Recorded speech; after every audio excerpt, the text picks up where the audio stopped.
Some cases are buried, others are sealed, but a few are left breathing, half told, half understood, waiting in the dark like something unfinished. A voice moves through the night, naming landmarks that do not exist, walking a path no map can confirm, 47 minutes of certainty, followed by a silence that never breaks. No body, no resolution, only fragments, misaligned, untested, ignored. This is not a story of what happened. This is a record of what refused to be known and the shape it left behind.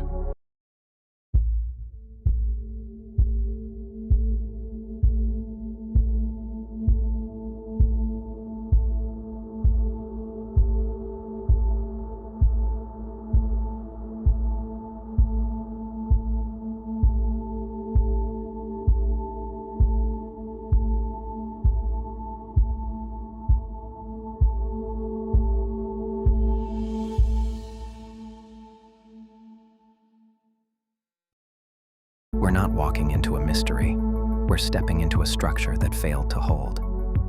This is the disappearance of Brandon Swanson, a 19-year-old who drove off a rural road, called his father, and stayed on the line for 47 minutes, describing a place he was never actually in.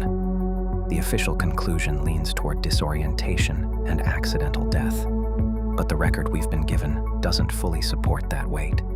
There are gaps. Missing forensics, incomplete timelines, assumptions made too early and left untested. I'm handing each of you the same case packet, confirmed facts, reported claims, known evidence, and clearly marked absences. No narrative padding, no inherited conclusions. Your task is not to agree, it's to pressure test the structure, find where it bends, find where it breaks, and most importantly, identify what should exist in this record, but doesn't.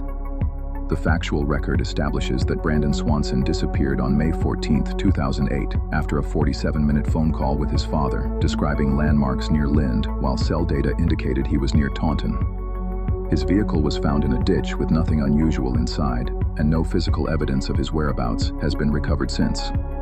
There are significant gaps in the investigation, such as the lack of toxicology testing, detailed investigation into the party he attended, and a comprehensive analysis of his phone data. The timeline has breaks surrounding his departure from the party and the route he took before ending up in the ditch. The official conclusion that Brandon drowned in Taunton Creek hinges on the reported claim of him saying, "Oh shit," before the call ended, interpreted as a reaction to falling into water. What evidence would need to exist to falsify this theory?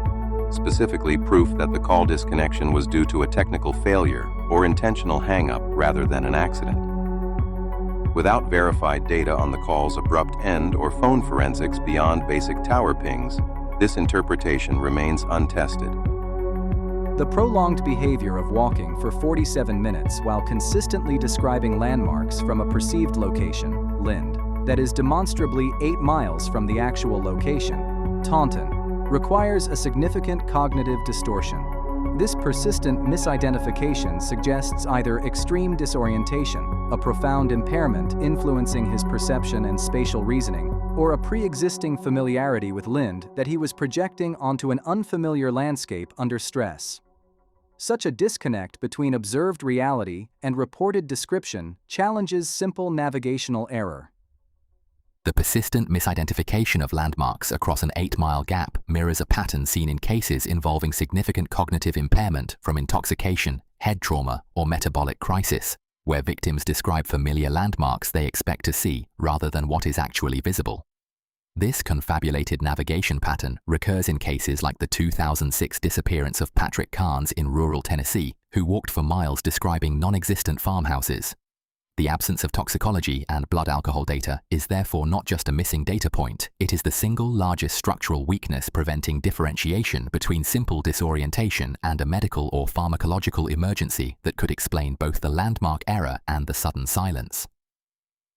The existence of Brandon's Law, enacted in 2009, underscores a critical procedural failure in the initial response to Brandon Swanson's disappearance. This law mandates a prompt response to missing persons cases involving adults, highlighting the systemic gap that existed when Brandon vanished. An immediate, coordinated search effort was not pursued due to misinterpretations of adult missing person protocols, which likely delayed crucial early investigative actions. The enactment of this law is a stark acknowledgement by the state that Brandon's case was mishandled at a procedural level, pointing to the need for systemic reforms in how such cases are initially managed. The procedural shortcomings in Brandon Swanson's case are evident, especially when considering the gaps in initial investigative actions and the delayed search efforts. The passage of Brandon's law in 2009 serves as a formal recognition of these deficiencies. This legislation aimed to rectify systemic issues by ensuring immediate and coordinated responses to missing adult cases, which were lacking during the crucial early hours following Brandon's disappearance. The absence of early, comprehensive investigative measures leaves significant unanswered questions and underscores the necessity for procedural reforms highlighted by this case. Gemini, your theory of cognitive distortion or impairment driving Brandon's misidentification of landmarks over 8 miles hinges on untested assumptions about his mental state. What evidence would need to exist to disprove this? Specifically, proof that Brandon had a clear mind and was simply misled by similar-looking terrain or distant lights under specific weather conditions. Without verified data on visibility or his sobriety at the time, this impairment hypothesis remains speculative and vulnerable to alternative explanations. The highest yield question is whether Brandon's phone contained GPS data beyond the basic tower pings. Modern forensic recovery could potentially map his exact walking route during those 47 minutes. If retrievable, this data would either confirm he walked in circles near Taunton, supporting disorientation, or reveal a coherent path toward actual Lynd area landmarks, falsifying the location theory entirely. The absence of any detailed phone analysis represents the single piece of evidence that could collapse or validate the entire official conclusion about his whereabouts. The anomaly of Brandon accurately describing Lynd landmarks for 47 minutes while 8 miles away near Taunton, if not due to cognitive distortion, requires an external explanation for his perception. This behavior would necessitate highly specific and unusual environmental conditions, such as atmospheric inversions or light refraction, creating an optical illusion that convincingly mimicked Lynd's distinct visual characteristics from a significant distance. Without documentation detailing weather, visibility, and ambient light conditions that night, it remains impossible to ascertain if environmental factors could account for such a persistent, detailed misidentification without implying internal impairment or disorientation. The crucial failure here is the absence of a proper forensic investigation into Brandon's car and the crash scene itself. No skid marks, impact patterns, or evidence analysis were conducted to determine whether the car was driven into the ditch or possibly placed there. This oversight is not just a gap, but a fundamental lapse in standard procedure. The investigation's reliance on assumptions rather than forensic evidence obstructs understanding of the initial circumstances that led to Brandon's disappearance. This is not merely an oversight, it's a systematic failure to apply basic investigative standards at the onset. Kyle, your focus on the lack of forensic analysis of the car crash scene as a fundamental lapse is valid, but the theory that this oversight hides a critical detail, like the car being placed in the ditch, relies on an untested assumption. What evidence would need to exist to disprove this idea, such as verified data showing natural wear or impact marks consistent with a typical accident? And does any such analysis exist anywhere in the record? Without that, the suspicion of foul play or staging remains speculative and distracts from other structural gaps.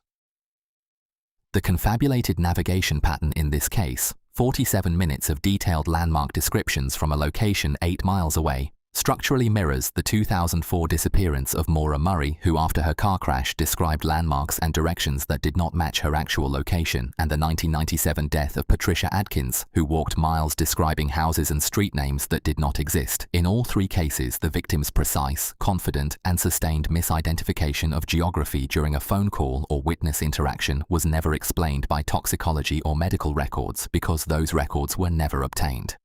The recurring pattern here is a cognitive alibi gap. the absence of forensic data on the victim's mental and physiological state at the time of the call, which prevents any determination of whether the landmark error was caused by intoxication, head injury, metabolic crisis, or an external factor like a prank or coercive script. The convergence pattern DeepSeek identifies sustained, confident geographic misidentification without toxicology data points to a single investigative priority: Brandon's phone itself. Modern forensic recovery could extract not just GPS breadcrumbs, but also determine if the phone was moving continuously during the 47-minute call or stationary for periods, which would distinguish between active walking and potential staging scenarios.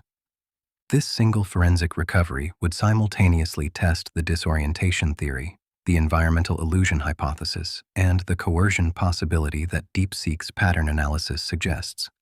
Claude, your emphasis on forensic recovery of Brandon's phone data to map his movement during the 47-minute call is a strong lead. But the theory that this could distinguish between disorientation and staging scenarios assumes the data will show a clear pattern. What evidence would need to exist to falsify this approach? Specifically, proof that the phone's GPS or movement data is corrupted, incomplete, or technically irrelevant given the hardware limitations of 2008.